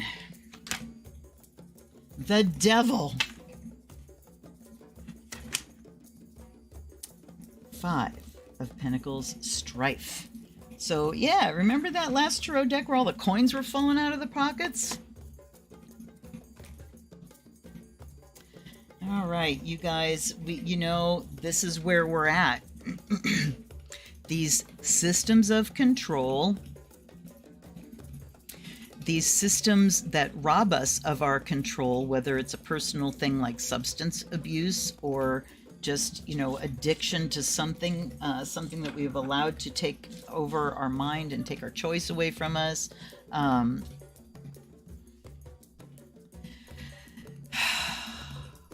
They are bringing about ruin. I mean, we look at climate change, but what is climate change but the earth trying to balance the system again? So a lot of times when I was doing readings for clients, and especially like fairs where I'd do a lot of readings, the Ten of Swords would come up, and around it would be a context of things that had just been not working, or, beating a dead horse, or ramming your head into a wall, or just whatever, or a bad relationship that they're struggling to keep together. And the Ten of Swords would say, let it fall. It's taking so much more energy to hold it up than it's worth. Let it fall. And I have been saying since at least the 80s that as far as our systems of government and the structure of how we get things done on this planet is so deeply corrupt that it's entangled that it's impossible to untangle it. It just has to crash and rise again. And that's what we're living through. The parts that are about the icky stuff just need to fall. And yes, there's a lot of fallout that happens there. There's a lot of strife. There's a lot of financial worry. And there's the Queen of Swords again. God damn, you guys. And here's the Fool. All right, hold on. And then we have the Seven of Pentacles. All right. So at the end, and this is success unfulfilled. Boy, this is why I don't reach for this deck. It has a very negative vibe. When have I ever had a problem with that? But I mean, I still am very attracted to it. It does have its own voice. I mean, it's a beautiful deck. I love the darkness and light, and that's why I went for it. Heaven and earth, you know, the balance. So, but okay, side quest. There's that Tibetan. It's a teaching. The great way is not difficult for those who have no preferences. When hope and fear are absent, everything is clear and undefined. But to make the slightest distinction, heaven and earth are pulled infinitely apart. As soon as you say, this is good, that's bad, yank, duality. As soon as you step beyond the wholeness of something and place a judgment of good, bad, preferences, I don't like that, I do like that, I want more of this, I want to push that away, then you split into heaven and hell. So, all right. So the Queen and the Fool are meeting each other here across the Devil. And the Queen of Swords again here is, wait, let me see. So yes, we have the Air of Water. And we have, it says Virgo, Libra, Libra. I'm not sure why there are three things, but Virgo, Libra, Libra. So there we are. We're going from Virgo into Libra. How about that? Into the air sign. But again, she is about that balance of emotion and clear thinking, mind and emotion. She keeps them in balance. And again, her feelings are about informing her intellect. Look at the little angel up in the air. I've never seen that one before. And then the Fool here says, yeah, hell yeah, I'm ready for a new start. I am ready to step into the devil I don't know. I'm ready to step into new circumstances and get away from the devil I know, because I know him and he sucks. So yes, I am ready for something new. I am ready for a leap of faith. I'm ready to leap into the void. The strife and ruin is just, I'm going to let it fall. Instead of trying to prop it up, I'm going to let it fall. And then we come down here to success unfulfilled, but Seven of Pentacles is about reviewing. How did it work out? Did it work? It's about the harvest. Did the harvest come back the way you expected? All right, so what did I put into it? Did I get back what I put in? How much work, you know, where can I adjust? Where can I bring the balance back between what I thought was coming my way and what actually came my way? So we really need to bring practical assessment into the picture. How do we know things are working? So we've got the Four of Pentacles and we've got the Hermit. So when things don't turn out, this success unfulfilled, we don't have quite the harvest we were counting on, what do? Do we start to grasp? Or do we place ourselves in that trust? If I believe, if I place myself in trust, and if I start taking the actions that show that I trust things are coming my way, you know, that I trust I will be taken care of,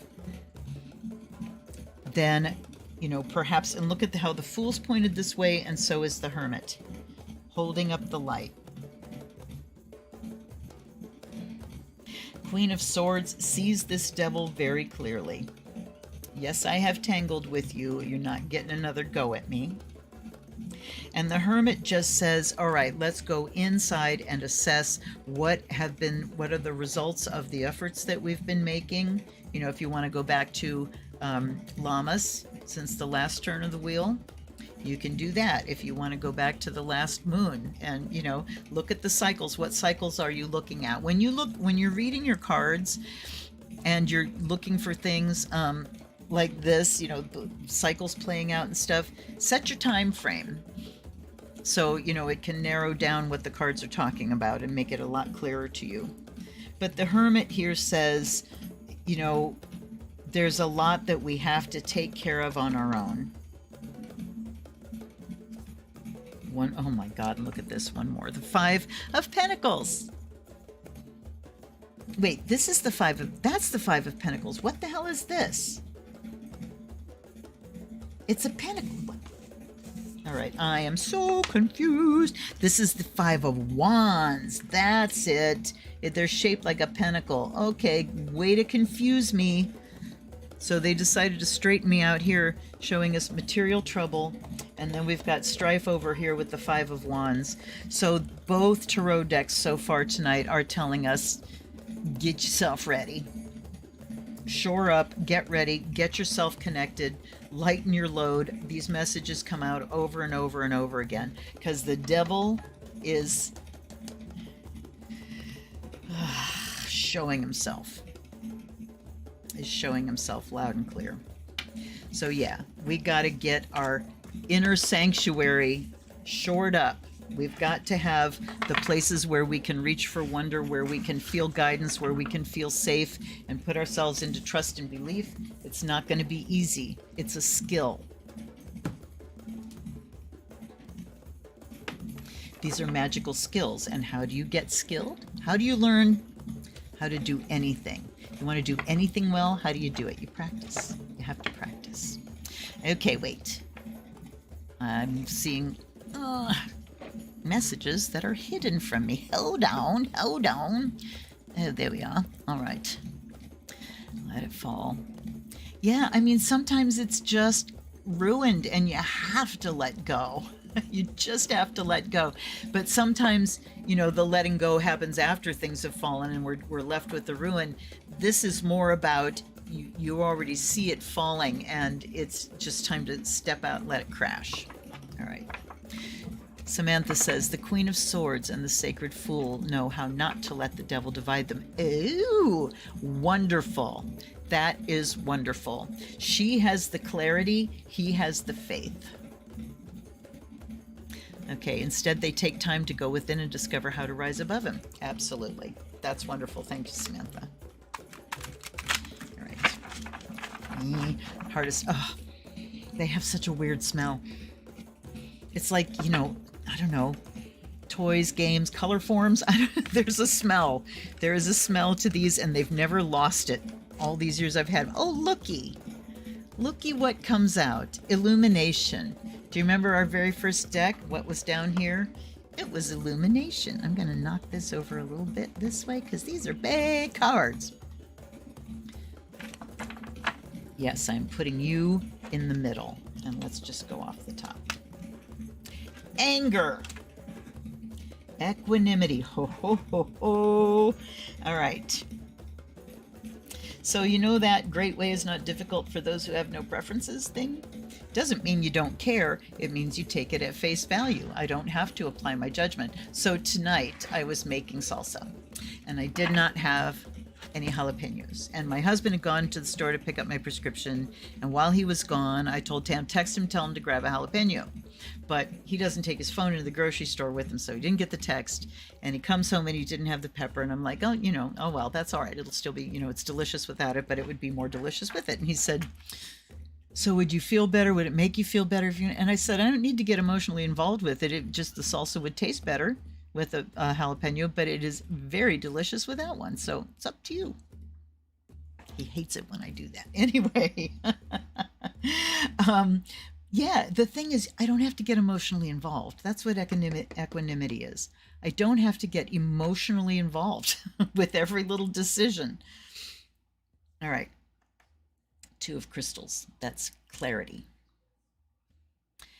Four of Cups.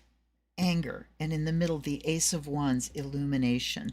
Let's bring in illumination about how anger and emotion clouds our clarity, robs us of our equanimity. puts us into right, wrong, and then we're a victim or a warrior. We have to fight, or we have to die, or we have to, split. Everything splits. There's the death card. Talk about let it fall.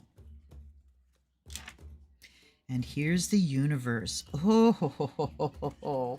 So anger, the things that keep us bound up in dense emotional energy, need to end. We need to let those things die so that the universe can be reborn out of equanimity. And we have inventor, the man of crystals. So we're kind of back to the beginning, aren't we? Visualizing, wonder, magic, wishes. That first deck had wishes over here. So we are back to stepping into our magic. The Fool in the last deck there, taking his leap of faith, believing in everything. Yes, magic is real. I believe.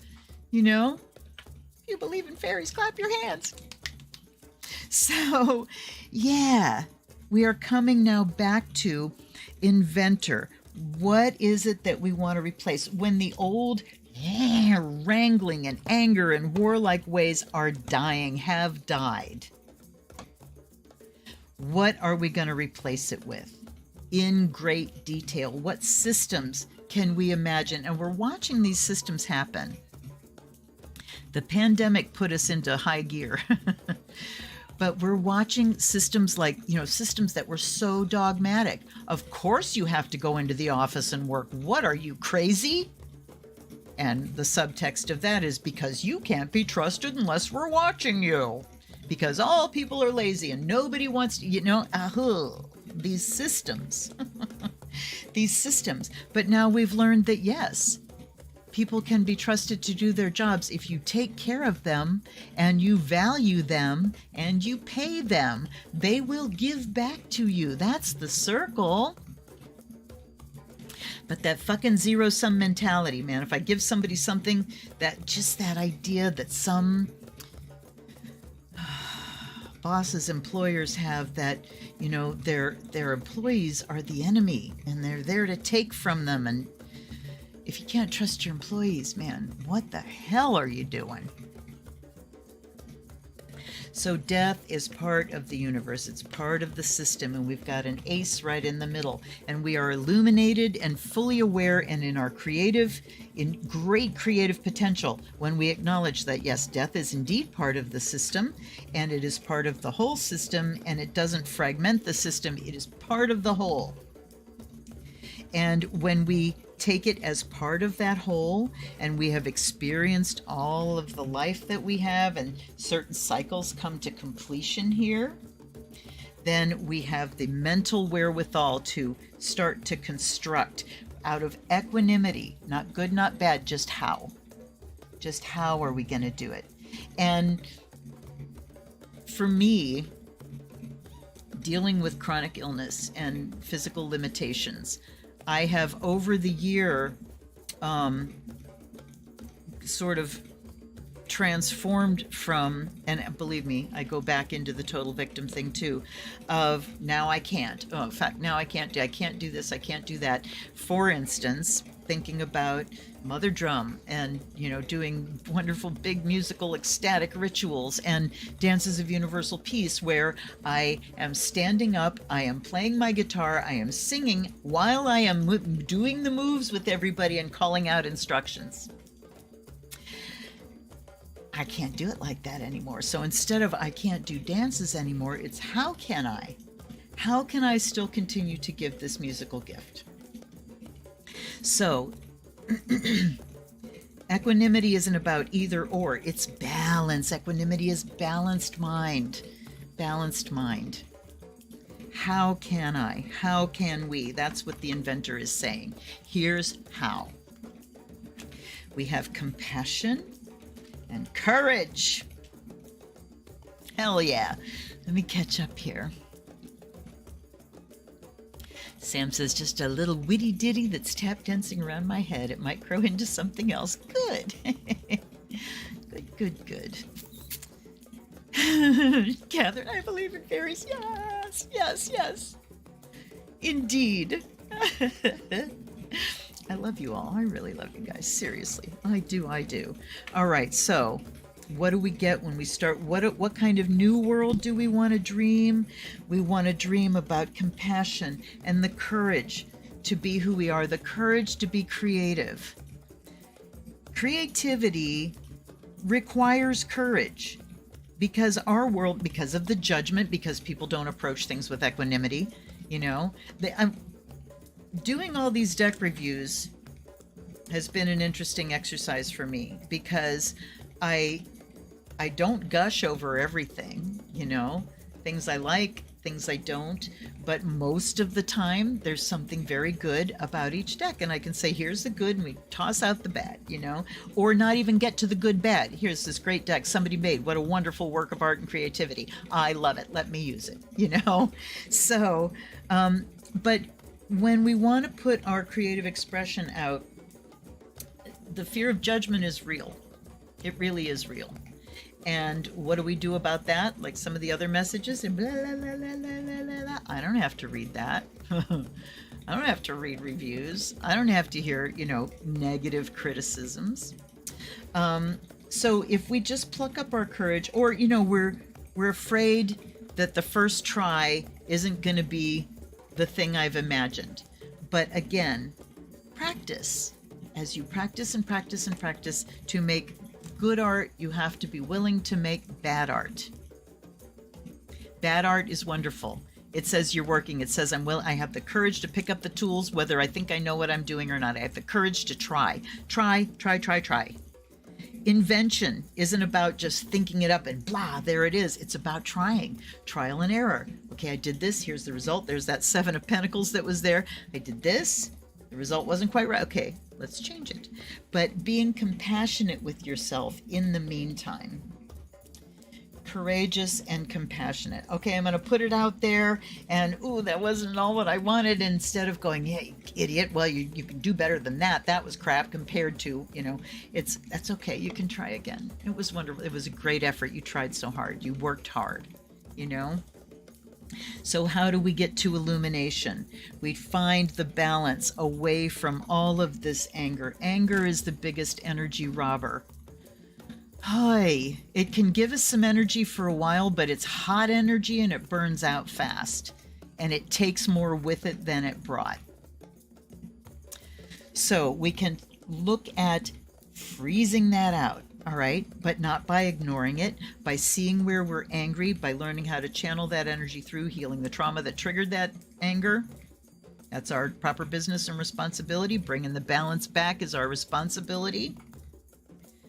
And then we can meet ourselves with compassion so that we can invent the new. We can invent the new. Wow, 1:59:20, just at the 2-hour mark. Holy moly. All right, you guys. Dang. That was fun. They were fun. I had entirely different decks picked first, and then I started, no, you know, maybe this and maybe that, and I get too into like the form of it. It's equinox, so it's got to be black and white, this or that, you know. And, nah. But I want to, let's ground again. Let's send out the energy that we, never mind. I'm going to start that statement again because it wasn't making sense.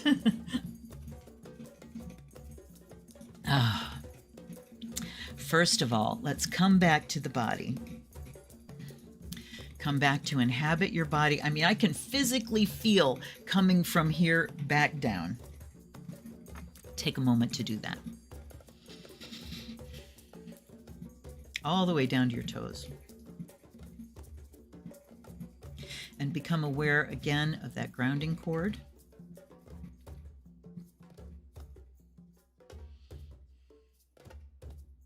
Connect back with the earth, connect back with the cosmos.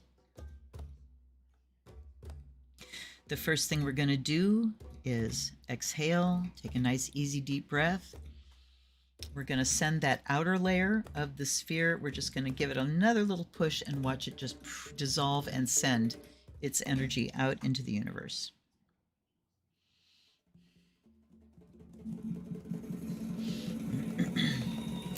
And then we are going to say thank you Thank you. Thank you to my guides. Thank you for my gifts. Oh my God. I came in with some wondrous gifts, you guys. They've caused a lot of pain because, you know, being a stranger in a strange land isn't an easy thing, but they don't cause pain anymore. They cause me deep, deep joy. And they bring me fulfillment when I am able to give these gifts to people that appreciate them. I am grateful for you. I am grateful to my guides. I am grateful to my ancestors. I am grateful to every single author and artist of every single deck that's ever been created. Thank you for this wonderful tradition.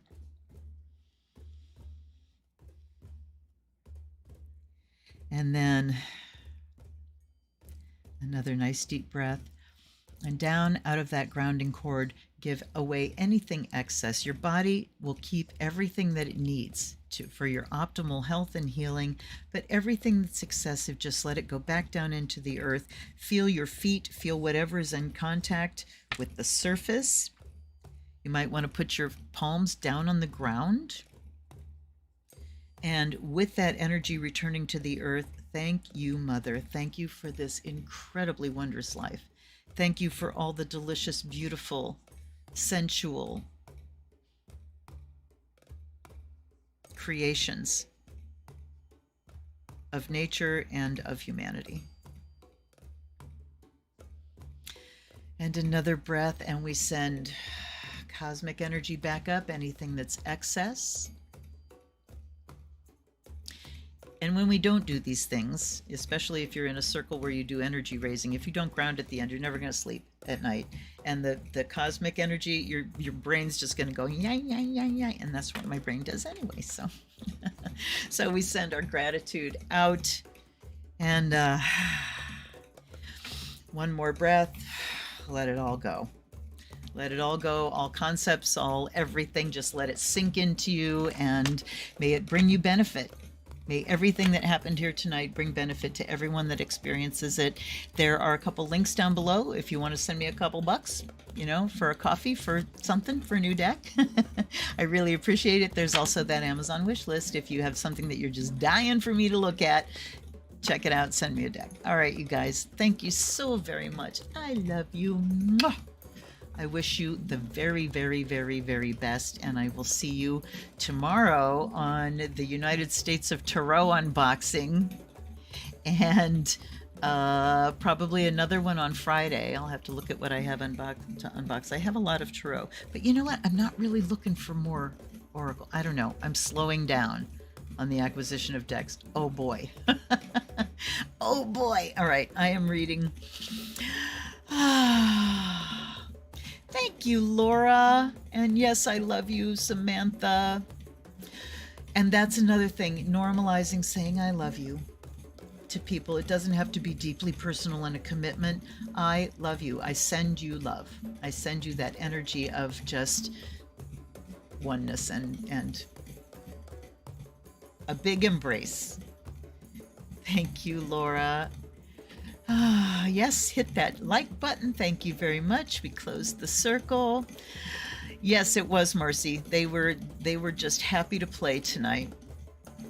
Oh, thank you. Thank you, Marcy. Thank you, Tavia. Thank you, Catherine. Thank you, Stephanie. Thank you, Laura. Thank you, Samantha. Going back through. Tavia, if I say it twice, just ignore it. Jessica, Elsie Stylist, Catherine. I'll say you again and again and again. Johanny, Marcy. Thank you, thank you, thank you, everybody. I will see you next time. Until then, it's me. Whoops, it's me. Blessed be.